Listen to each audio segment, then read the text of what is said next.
École et pouvoir, donc le titre du livre, la gestion du personnel enseignant dans l'éducation de base, et en fait c'est le fruit en fait d'une thèse de doctorat que j'ai soutenue en 2008. Donc le livre a été publié en 2009. Ce qui a en fait motivé le livre juste après la soutenance de la thèse, donc j'ai voulu en fait coucher sur papier en fait cette thèse de doctorat. En général, comme vous le savez, les thèses de doctorat sont un travail, constituent en fait des travaux assez fournis où il y a beaucoup de choses, il y a beaucoup de notes de bas de page, mais aussi des annexes, donc pour que ça soit beaucoup plus lisible et accessible. Donc il vaut mieux peut-être avoir un ouvrage en main. Donc c'est ce qui a été en fait ma première motivation. Donc la deuxième motivation, c'est que aussi, ça fait partie en fait d'un travail aussi de recherche que j'ai commencé depuis dans tout le cursus en fait en sociologie, que j'ai commencé à partir des années 2000. Donc c'était ça, donc c'est eu aussi une motivation scientifique. Donc le livre, en fait, c'est la première, je pense, publication sur ce qu'on a appelé en fait les volontaires de l'éducation au Sénégal, ou bien en fait ce qu'on appelle le corps des contractuels au Sénégal. Donc c'est l'un des premiers, je pense, sinon le premier ouvrage sur ce thème-là. Donc je me suis intéressé, donc d'habitude on avait l'habitude en fait au Sénégal de lier toutes les questions de l'éducation donc aux questions économiques souvent vécues dans nos pays à partir de ce qu'on a appelé en fait les politiques d'ajustement structurel. Donc c'était pour en fait faire un peu adopter en fait une sorte de césure entre ce qu'on a appelé les politiques d'ajustement structurel et ce qui s'est passé à partir des années 90. Donc à partir des années 90, on a vécu ce qu'on a appelé en fait une massification de nos systèmes éducatifs, avec le recrutement massif d'enseignants mais aussi d'élèves dans le secteur primaire. Donc ça c'est la première chose. Donc ce recrutement-là a créé ce qu'on a appelé en fait un nouveau corps des enseignants en fait dans le primaire, ce qu'on a appelé le corps des contractuels. Au Sénégal, c'est connu sous le nom des volontaires de l'éducation, qui a motivé en fait ce qu'on a appelé le projet des volontaires de l'éducation. Donc c'est en fait à cheval entre la sociologie de l'éducation et ce qu'on appelle souvent dans le jargon une sociologie des groupes professionnels, parce qu'on s'intéresse en fait, on s'interroge en fait sur en fait l'identité professionnelle des enseignants, leur mode d'action, mais aussi leur identité en tant que travailleurs. Donc c'est ça.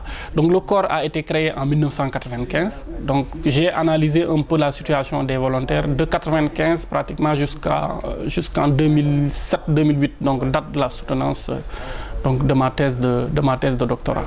Voilà, en fait dans les grandes lignes, dans la première partie du livre, je reviens en fait sur des aspects historiques en fait, sur la situation économique de nos pays.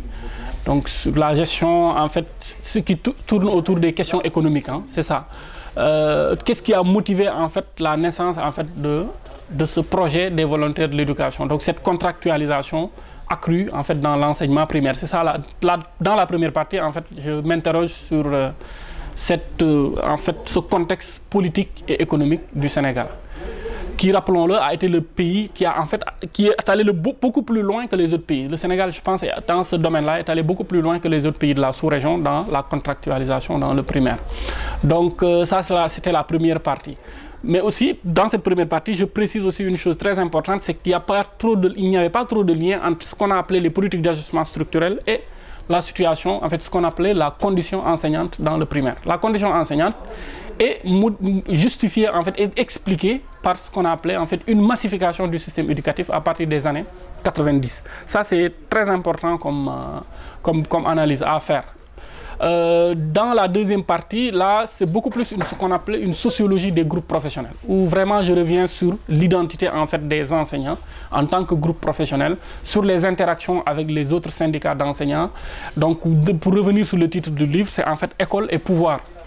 Donc, dans École et pouvoir, j'analyse un peu en fait le lien entre les enseignants, ces contractuels, ce qu'on appelait en fait des enseignants titulaires qui sont regroupés dans des syndicats enseignants que nous connaissons, mais aussi avec les pouvoirs publics et les bailleurs, et dans une moindre mesure peut-être les parents d'élèves. C'est dans la deuxième partie. Et dans la troisième partie, je reviens en fait sur ce qu'on appelait les modes d'action collective. dans le système éducatif. Donc, école et pouvoir, on a souvent l'habitude de dire qu'en fait, le destin, souvent, de ces groupes sont, en fait, ce destin-là, en fait, et cette condition-là, et ce qui oriente en fait cette condition, bien cette identité professionnelle, ce sont les pouvoirs publics, c'est eux qui décident, ou bien les bailleurs de fonds. Certains disent qu'en fait ce sont les bailleurs de fonds qui décident tout. Donc la trame en fait du livre, l'idée générale du livre, c'est de dire que la situation est beaucoup plus compliquée que cela.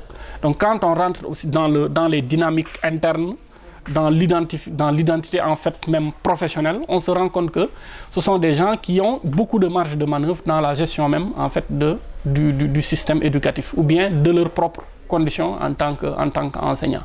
Donc dans la troisième partie, donc je reviens sur ces modes d'action collective. Et pour conclure, donc en perspective, j'ai analysé un peu une situation où j'ai eu en fait à faire le lien avec l'enseignement supérieur. Est-ce que cette identité créée à partir des interactions entre les pouvoirs publics, les enseignants titulaires et les enseignants contractuels, est-ce que cela peut durer en fait dans le temps? Est-ce qu'ils continueront? Est-ce que les pouvoirs publics ou bien les bailleurs ne vont pas reprendre un peu en main les choses? Et je pense que c'est ce qui est en train de se passer. Aujourd'hui, si j'avais à réécrire en fait ce livre, je pense que les perspectives, bien la conclusion allait un peu changer. Parce qu'on s'est rendu compte que finalement, tous ces groupes professionnels en fait, finissent par être happés en fait, soit par des dynamiques internes liées à la gestion des pouvoirs publics ou bien par les décideurs eux-mêmes, ce qu'on appelle souvent les partenaires techniques et financiers. Donc c'était un peu ça en fait le résumé du livre.